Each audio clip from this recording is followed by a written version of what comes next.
Hey guys, this is Wolf Hoffmann from Accept, and you're listening to Sonic Perspectives.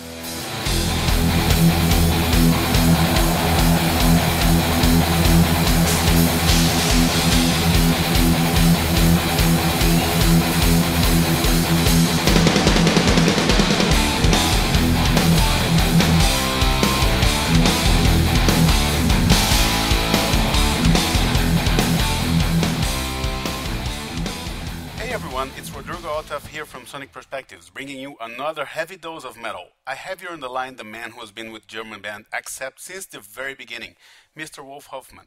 Wolf, great talking to you, man. Yeah, same here. Good to talk to you. Yeah, you have a new album released yesterday called Symphonic Terror. Tell us a bit about this one. Yeah, man, it's a live DVD, a full-blown 2-hour show, and we played it last year at Wacken, the biggest metal festival in the world in Germany. It was a very special show. Yeah, I saw the live stream. And oh, you did? Yeah, Very cool. I did, yeah. Given that you guys always had symphonic parts halfway through your songs, I'm surprised it took you so long to put together an album with an orchestra.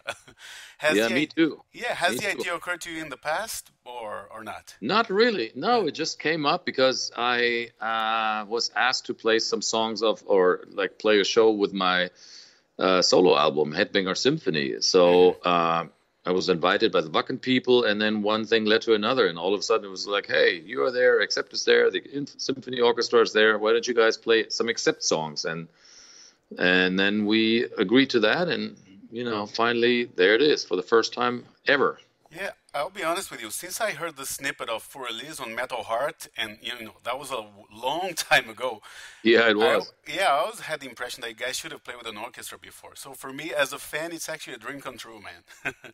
Same for us. It's also, I've had a lifelong fascination with classical music and in orchestra sounds and whatnot. And here finally, after all these years, it's almost like it's a lifelong dream come true. Yeah. Well, on that show, like you said, you had a short set with Accept, then the middle section with an orchestra with your solo stuff, and then Accept once again with the orchestra. Were you guys somewhat nervous about how that middle section was going to be received or not? Oh, I was. The guys didn't. The guys didn't really care because there was not their neck sticking out. It was me. Yeah. Yeah. But I was surely nervous because I had no idea how is that sort of a festival crowd going to react to instrumental stuff and based on classical themes. But, that's why I picked the more metal songs, the more up-tempo songs of my record, because I knew that I'd get into that maybe a little easier than if I was, say, play some really slow Bach or something, Yeah, yeah. Well, I noticed from the video I saw, you took center stage almost like a frontman. Did that come naturally to you, or was that a concern, or... I don't know. I just didn't think of it. There was nobody else out there, so I better go out front and do my part. Figured, yeah. And what was the biggest difficulty for you guys to put the set together? Was there a particular Accept song that was difficult to arrange or to find a way for it to fit with the orchestra, or? Well, I started about a year before the show with my good friend Melo Mafali. He's sort of the architect or the maestro in all these arrangements, and he and I just sat together in the studio and picking out some songs that we felt were sort of right for orchestration. And there's some others we didn't even attempt, but everything that we did attempt worked really well. That is thanks to the way that he happened to write this stuff, Yeah. Well, and it took you a while between two albums, right? You released the first one, Classical, a while ago, and the second one, Headbanger Symphony, almost 10 years in between. Yeah. Well, I hope the third one doesn't take so long, man. Is that something you're thinking about already, or? Not yet. No, not yet. The next thing on my agenda is the next Accept album, first and foremost, and then a little time, sometime down the road, I might write another classical album. Yeah, and actually, now that we've played that Wacken show, we got a little bit of a taste of the whole thing. We wanted to do some more shows, and so we booked some more orchestra shows for next year. Oh yeah, starting in Europe. Yeah, we're going to go all over the world with it. Hopefully, we can come to the U.S. That would be fantastic. Yeah, that would be my next question. I mean, do you think this will warrant like headline shows here in North America? I certainly hope so, but yeah, I don't know, man. Yeah. it's not up to me to decide that, but I'd be all over it if it were to happen. I would love to play that stuff over here for American audiences. Because see, the thing is, I think it's metal enough for metal fans to get into it, but it's also, you know, different enough to where other people that normally don't go to rock shows can maybe enjoy that sort of stuff a little bit, you know. So it's sort of a little bit of a crossover effect there, I believe. Yeah, you know. I think the visual effect is impressive too. The way there's fire around there, and you know, the visual thing of you guys with an orchestra is impressive as well. So hopefully, yeah. Exactly. You know. Yeah.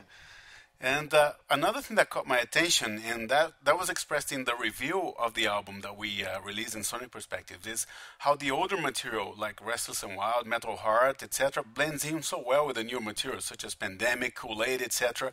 In my view, at least, it's proof that your recent material is just as strong as what rose the band to fame in the 80s. Do you feel the same way? Yeah, I do actually, and a lot of fans tell me they even think the new period or the new material is maybe even stronger than anything we've done in the 80s. So when I hear that, that makes me very happy, because that is sort of the highest compliment ever if you can get better even with age, so to say. Yeah. Well, as a longtime fan, I feel that it's actually, you know, a lot more consistent these days than what you guys released in the 80s. So, you know, I have to agree. Yeah. Yeah. Yeah. And I feel you guys experienced like a rise in popularity recently. Do you agree with that? And why do you think this has happened? Yeah, I mean, because you just said it. We have a very strong period in our career right now. We've made 4 studio albums consecutively, and in the last 9 years, and we've released live albums or solo albums. So there's a lot of output that is very consistent, and fans really appreciate that. And there's younger fans even that sort of discover Accept now and go back maybe and in time and discover our earlier records. So it's not just fans that have followed us for 40 years. No, there's younger guys out there, and that's a great sign. So I'm super happy about that whole development. Yeah, and what's curious also is that, you know, you maintain this consistency even though you went through your share of lineup changes, you know, but you kept your core and identity almost intact. Yeah. Was that something you had to fight to achieve, or did it come naturally, or how was that process through the years? It's the German work ethic, man. It's the German machine in me. Yeah, I have a question about that. Where does that consistency comes from? Because, you know, I've seen that with you guys, with Halloween and Running Wild, a lot of other German bands as well. You know, do you think that comes from? Is that your attitude, or is it something in the water that you guys drink, or? We're the emotionless human, the German robots, man. We have no emotion. Just go to work every day. That's it. I don't know, man. It's just who you are, I guess. I can't even think about it, to be honest. Yeah. Well, I have a question about the German audience as well. You know, I've heard great things about the German metal audience in many interviews I did, but why do you think that Germany has such a big and loyal metal fan base? Yeah, why is that? I don't know. I just noticed that it is the case. Yeah. I mean, Germany is less trend-oriented, maybe. You know, in America, it's always something is super hot, and then everybody jumps onto the next super hot thing and forgets about the past. Yeah. Where in Germany, it's a little long, or much more long-term. I mean, they don't really care what's hot on the radio or whatever. They love their metal, and they stay true to it. I don't know why that is, but I just noticed that it is, and that makes me very happy, of course, because it's great for us. Yeah. And, you know, another great part of the world for heavy metal has been for a long time now is South America, actually. Yeah. You know? Well, that's where I'm from, so I see what you're saying, definitely. I mean, they're super excited. I mean, we went to Mexico, Brazil. I mean, we've been just about everywhere in South America, you know, Chile and Peru and Argentina. And they're all into metal down there, and they're very passionate about it as well, as much as in Germany, or maybe even a little more. Yeah. Well, we didn't used to get as many shows as now, so, you know, there's still that passion innate in the South American audience of, you know, this might be the last time I see these guys, so I better celebrate, you know? Yeah. And it's a little bit like in the 80s, for some reason. It reminds me of the early days of metal when everybody was super excited about everything, and you know, there's like it's a little bit like that down there still. Yeah, I saw you guys in 2016. It was a night to remember for sure, man. Very cool. In Rio, yeah, yeah. Oh, in Rio. Ah, Yeah. okay. Cool. Yeah, and I have a question about your producer, Andy Sneap. How important was he for Accept to get the level of consistency that you guys have reached? Hard to say. It's always, I mean, we've worked with him 4 times in a row because we really like it. So I almost forgot how it is to, I can't even imagine right now how it would be to work without him. So I don't really know how it would be, to be honest. I just know we're a great team. We work together really well, and I hope we can continue to use him even now that he plays with Judas Priest. But I think we'll find the time to work together again. I'm pretty certain. Hopefully, man, hopefully, because his production on your albums is crisp and clear. There's something different. Yeah, he gets that sound. Yeah. I mean, he really gets that sound. I don't know how he does it, and I leave him alone with it. I know he does it, and he does it well, so I don't question it, and I don't interfere. He's doing his part, and he's doing it well. So yeah. I love Andy. He's great. Yeah, well, I've never been to a Wacken festival, and some might say that because of that, my metal credentials should be revoked. But what makes this festival so special to you guys? Because you played there like numerous times, right? 2 or 3 times. 3 times. Once. Yeah. Oh man, it's just like an incredibly well organized metal festival, and it's really purely metal. There's no really wimpy stuff there ever.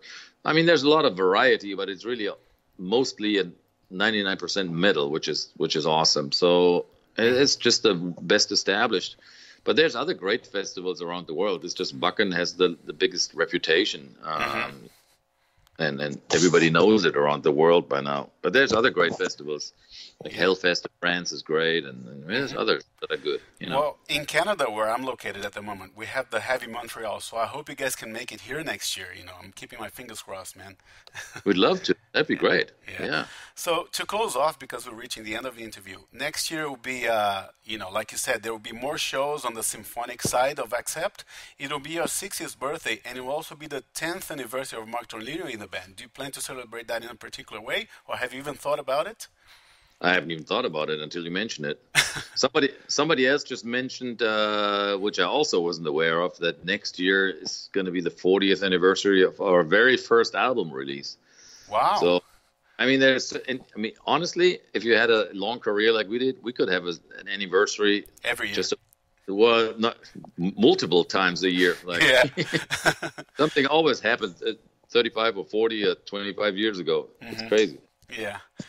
Well, I'm looking forward to what you guys have to bring to the table, man. So we're reaching the end of the interview. So thank you so much for your time. And like I said, looking forward to whatever you guys bring to the table next year.